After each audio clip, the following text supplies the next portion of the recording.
আজকের ব্লগটা শুরু করছি। আমি আর মামুনি যাচ্ছি বাজার করতে। আজকে প্রথমবার আমি ঠাকুরনগরের বাজারে যাব, সবজি বাজার আর মাছের বাজার। আগে যতবার এসছি ততবার সেই সুযোগ হয়নি। আজকে মামুনি একা একা বাজার যাচ্ছিল, তা আমি বললাম তুমি একা যাবে কেন, চলো আমিও যাই, দুজনে মিলে একসাথে বাজার করে নিয়ে আসি। তো আজকের ব্লগটায় তোমরা বাজার দেখতে পাবে, প্লাস পাশে যে কাকি আছে আমাদের, সেই কাকি আজকে গ্র্যান্ড লাঞ্চের একটা আয়োজন করেছে, সেইটা তোমরা দেখতে পাবে। মানে কতটা আমি ভালোবাসা পাই সত্যি আমি ইন্ডিয়া আসলে, ঠাকুরনগরে আসলে, সেটা তোমাদেরকে বলে বোঝাতে পারবো না। সবটাই তোমাদের সাথে তুলে ধরি, সেই জন্যই আর কি। তো তার আগে সবাইকে ওয়েলকাম ব্যাকটা জানিয়ে নিই। তোমরা যারা আমাকে রেগুলারলি দেখো, hi guys, welcome back to the channel. আর যারা প্রথমবার আমাকে দেখছো, হাই গাইজ, আমি ঝিলিক চক্রবর্তী রাহা, আপাতত ঠাকুরনগর থেকে, থাকি দুবাইতে চাকরির সূত্রে। তো সকালবেলা আমি আর মামুনি যেরকম বললাম চলে এসেছি বাজারে।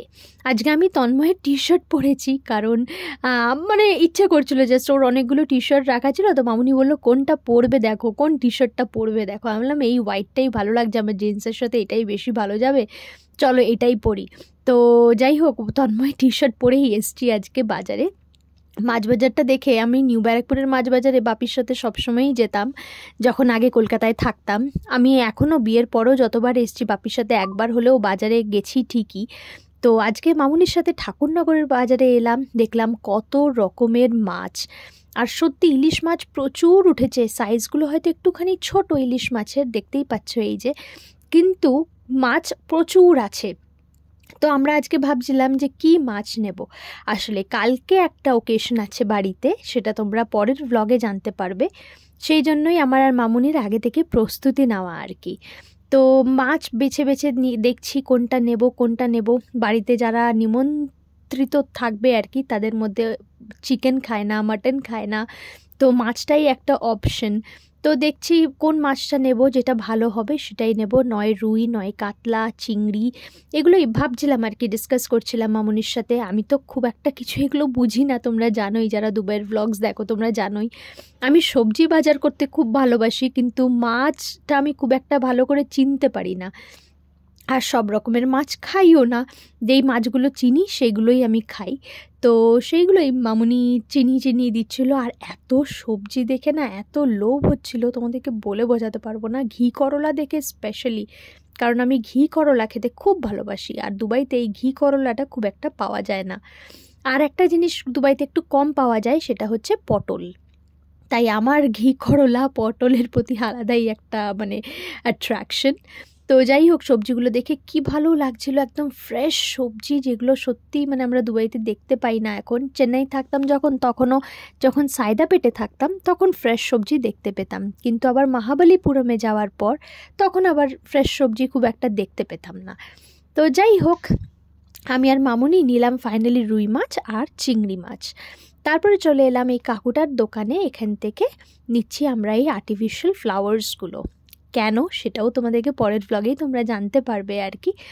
আর তারপরে মামুনি বললো যাও ঝিলিক একটুখানি দেখে এসো ফুলের বাজারটা আমি আগেও অনেকবার এসেছি, যতবারই আসি আমি একবার ঢুক মেরে যাই। তোমরা জানবেই হয়তো, ঠাকুরনগর হচ্ছে ফুলের বাজারের জন্য একদম ফেমাস। প্রচুর মানে ফুল পাওয়া যায় এখানে, সব রকম। কলকাতার দিকে যেই ফুলগুলো যায় মোস্টলি ঠাকুরনগর থেকেই যায়। আর আমাদের বৌভাতের যে মাথায় আমি ইয়েটা পরেছিলাম না, টায়রাটা, সেটাও কিন্তু এখানের। আর তোমরা যদি আমার বিয়ের ব্লগসগুলো দেখে থাকবে, তোমরা জানবে যে আমি বিয়ের দিন একদম অরিজিনাল গোলাপের মালা পরেছিলাম, আমি তন্ময় দুজনেই। বিশাল ভারী ভারী একদম অরিজিনাল গোলাপের মালা, সেগুলো কিন্তু এই ঠাকুরনগর থেকেই বানানো। তো যারা বিয়ের ব্লগসগুলো দেখোনি আর দেখতে ইন্টারেস্টেড, তোমরা ওরকম ফ্যামিলি ব্লগস দেখতে ভালোবাসো, তাহলে কিন্তু আমার চ্যানেলে প্লেলিস্ট আছে আমার বিয়ের, সেগুলো তোমরা দেখতে পারো। বাড়ি ঢোকার আগে চলে এলাম এই যে মিষ্টির দোকান। এই মিষ্টির দোকান থেকেই মামুনি, তন্ময়, পাপা সবাই এখান থেকেই মিষ্টি নেয়, তাই চলে এলাম এখান থেকে মিষ্টি নিতে। তো মিষ্টি, দই সব কিছুই নিলাম আর কি।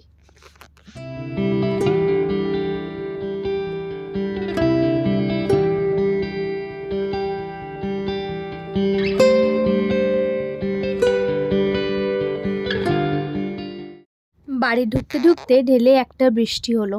আমি তো পার্সোনালি বৃষ্টি প্লাস শীতকাল খুব পছন্দ করি। পার্সোনালি আমার শীতকালটা ফেভারেট। চেন্নাই থাকতাম যখন শীত উপভোগ করতে পারিনি এত বছর, বাট আগের বছর দুবাই থাকাকালীন ভালোই শীত উপভোগ করেছি। তোমাদের কোন কালটা ফেভারেট গো জানিও। তারপরে কাকির বাড়ি চলে এলাম ফ্রেশ হয়ে। লাঞ্চে এখানে ইনভিটেশন আছে বললাম না, আর এসেই কাকি আমাকে এটা দেখালো যে ঝিলিক দেখো এটা তোমার জন্য বানিয়েছি। এটা কি বলো তো, চিংড়ি দিয়ে একটা রেসিপি। এটা কেউ খেয়েছো? খেলে জানিও, আমি প্রথমবার খেলাম। এদিকে লাউ চিংড়ি ছিল, তোমার চিংড়ির ওই আরেকটা রেসিপি ছিল, মাছ ভাজা ছিল, আমড়ার চাটনি, এদিকে ঝিঙে দিয়ে চিংড়ি দিয়ে একটা রেসিপি ছিল, মাটন, কাতলা মাছ, পাবদা মাছ, স্যালাড, মিষ্টি, দই। কাকি কোনোটা ভাত রাখেনি, তো আমাদের অবস্থা জাস্ট খারাপ হয়ে গেছিলো খেতে খেতে আমার আর মামুনির। কাকি বলছে ঝিলিক তোমাকে আমি বৌমা ষষ্ঠী দিলাম। তুমি তো এখানে থাকো না, বৌমা ষষ্ঠী পালন করতে পারি না, আজকে তোমাকে বৌমা ষষ্ঠী দিলাম।